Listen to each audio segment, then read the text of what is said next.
Welcome back to my 100-day drawing challenge 2020. Today is day number 38 and the prompt is autumn. So this is the third of the 4 seasons prompts that I'm working on at the moment. I'll probably put a link somewhere to the first of the series if you haven't seen it yet. Basically, I wanted to put a new spin on the 4 seasons prompts because I've already done this 100-day drawing challenge with the same prompt list last year in 2019 and the year before in 2018. So I wanted to put a bit of a new spin on these characters, so I decided to draw the 4 seasons but as magical girls, because I thought it'd be really cute and it means that I can apply another theme to the 4 of them, just to differentiate them a little bit from last year and the year before's illustrations. So today was autumn. First things first, I knew exactly what colour palette I wanted to use. I feel like autumn has such a specific set of colours that work so well. I knew I wanted to use a lot of orange shades, maybe some browns, maybe some darker greens. I was very inspired for the colour palette of this one.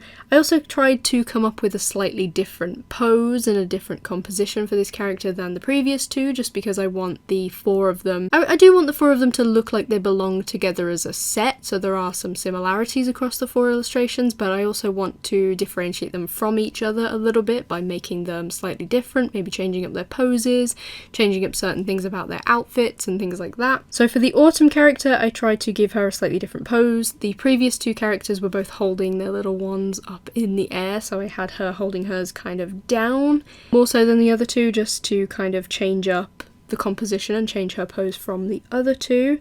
Also, her dress is longer, it's kind of to the knee, which I thought would be cute. I did want to give the autumn character like more clothes, if that makes sense. I'm just thinking it's a colder season, so I think maybe winter will also be bundled up in a lot of clothes too.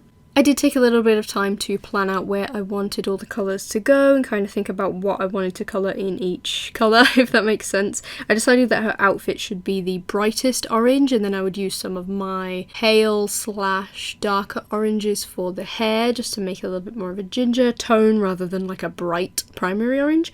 And then I used a kind of burgundy colour, which is like a brownish red, which I thought works really, really nice with the orange, so I used that for her little shoes and some other little details.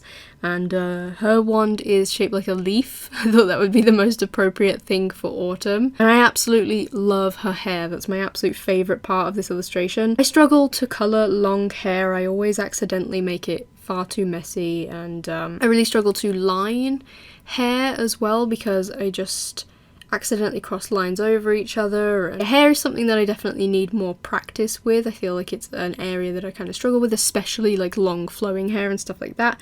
But I tried my best and I do think it turned out cute. I just absolutely love drawing like really big, wavy, curly hair on characters, and I think it turned out really, really cute for this autumn character. And it's definitely my favourite part of this illustration. I did those branches in the top and bottom corners again for this illustration like I did for spring and summer, but this time I had those branches kind of shedding their leaves, and then there's the leaves kind of falling across the illustration just to give some interest to the background. And then I coloured the border on the outside of the character in orange. I thought that would be the most appropriate. I tried to pick different tones of orange than I had used for the actual character. They're slightly different tones. I used like a peachy colour as opposed to the colours that I had used for her hair and her outfit. First I'd considered doing the border in brown.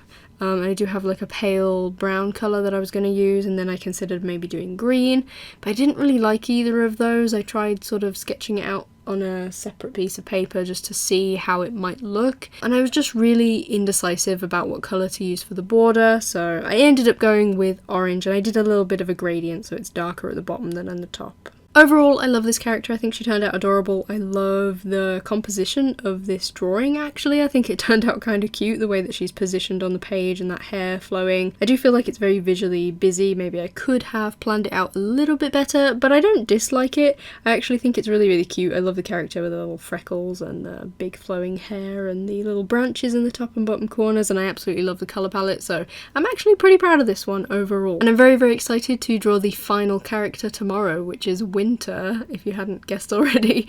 So that will complete this little 4 seasons set of characters, and then after that I think we're pretty much going into Halloween prompts soon. I think there's maybe 2 prompts after these that are maybe not so Halloween themed, but then after that I think we're fully into Halloween prompts at that point, so stay tuned for that.